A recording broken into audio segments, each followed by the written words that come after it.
नमस्कार दोस्तों।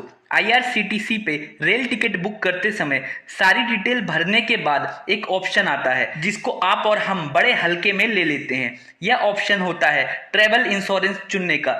जो लोग हाँ चुनते हैं उनको टिकट बुक करते ही एसएमएस और ईमेल से इंश्योरेंस की जानकारी का मैसेज आ जाता है, और जो लोग नहीं चुनते हैं वो 35 पैसे बचाकर खुद को रिस्क में डाल लेते हैं। अब आप उड़ीसा वाले रेल हादसे को ही ले लीजिए। जिन लोगों ने 35 पैसे वाले ऑप्शन पे क्लिक किया होगा उनको इंश्योरेंस का लाभ मिलेगा, और जिन लोगों ने 35 पैसे वाले ऑप्शन को नहीं चुना होगा उनको कोई लाभ नहीं मिलेगा। तो दोस्तों, आज की इस वीडियो में हम बात करने वाले हैं कि इंश्योरेंस टिकट बुक करते समय हम कौन सी गलतियां करते हैं, या फिर जो पॉलिसी होती है, इंश्योरेंस होता है, उसको चुनने का सही तरीका क्या है, और किसी भी दुर्घटना के बाद हम उस पॉलिसी की रकम को किस तरीके से और कहां से क्लेम कर सकते हैं। तो दोस्तों, वीडियो में आगे बढ़ने से पहले मैं चाहूंगा आप मेरे इस चैनल को सब्सक्राइब कर दो यार, ताकि मैं थोड़ा मोटिवेट हो सकूं आप लोग के लिए और भी अच्छे और इन्फॉर्मेटिव वीडियो बनाने के लिए। तो दोस्तों, वीडियो में आगे बढ़ते हैं। तो दोस्तों, जब हम कभी ट्रेन से सफर करने के बारे में सोचते हैं और ऑनलाइन टिकट बुक करते हैं तो हमारे आईआरसीटीसी के ऑप्शन पे या एप्लीकेशन पे बहुत सारे ऑप्शन आते हैं। उसमें हम अपनी बेसिक जानकारी भर देते हैं।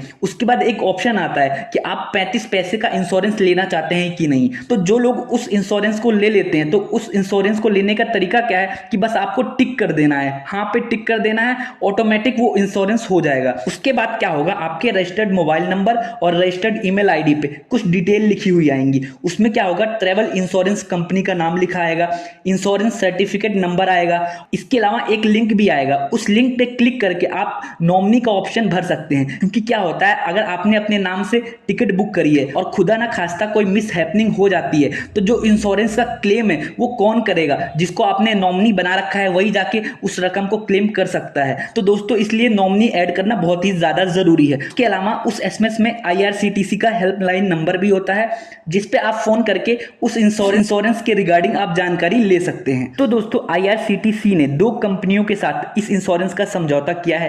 पहली कंपनी है एसबीआई जनरल इंश्योरेंस, दूसरी कंपनी है लिबर्टी जनरल इंश्योरेंस लिमिटेड। इसके अलावा अब हम ये भी बात कर लेते हैं कि इस इंश्योरेंस को लेने के बाद आपको कौन कौन से कवर दिए जाएंगे। पहला कवर होता है कि अगर रेल हादसे के दौरान आपको गंभीर चोट लग जाती है, और दूसरा कवर होता है रेल हादसे के दौरान अस्थायी रूप से आपका कोई अंग कट जाता है, मतलब आप विकलांग हो जाते हैं, जैसे कि आधी उंगली कट जाती है या फिर आधा अंगूठा कट जाता है, आप उसका क्लेम कर सकते हैं। इसके अलावा रेल दुर्घटना के समय अगर आपका पूरा हाथ कट जाता है, पूरा पैर कट जाता है, तो आप उसका भी क्लेम कर सकते हैं। और इसके अलावा अगर रेल दुर्घटना के समय आपकी मृत्यु हो जाती है तो आपकी फैमिली वालों में से या आपने जिसको नॉमिनी बनाया है वो इस चीज का क्लेम कर सकता है। तो दोस्तों, इसके साथ साथ रेल दुर्घटना के समय अगर आपको गंभीर रूप से चोट लगी है, मतलब आपके सर में चोट लगी है या आपको वैसे ही कहीं ब्लीडिंग हो रही है, तो भी आप इसको क्लेम कर सकते हैं।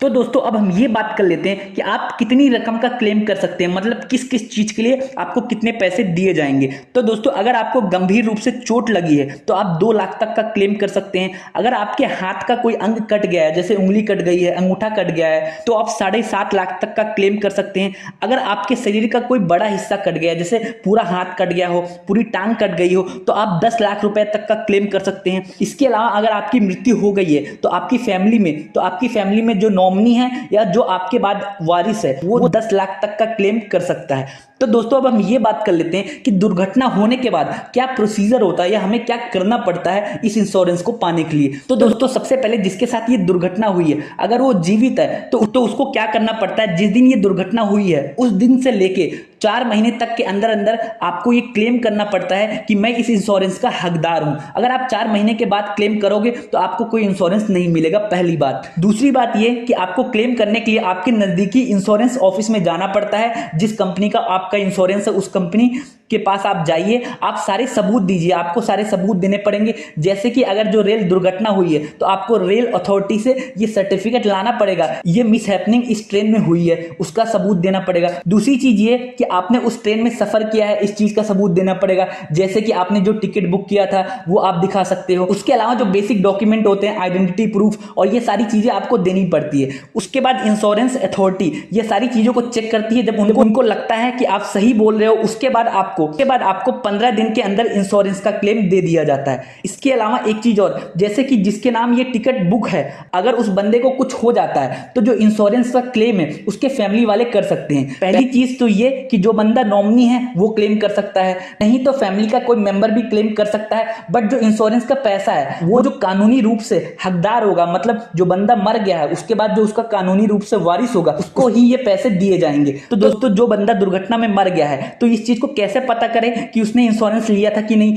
तो आप उसकी ईमेल आईडी से ये चीज चेक कर सकते हैं, या फिर जो उसका रजिस्टर्ड मोबाइल नंबर है आप उसके थ्रू भी चेक कर सकते हैं। आपको क्या करना पड़ेगा, IRCTC के पास कॉल करना पड़ेगा। आप उस बंदे का रजिस्टर्ड मोबाइल नंबर या ईमेल नंबर बता दोगे तो वो बता देंगे कि इसने इस ट्रैवल इंश्योरेंस वाले ऑप्शन पे क्लिक किया था कि नहीं।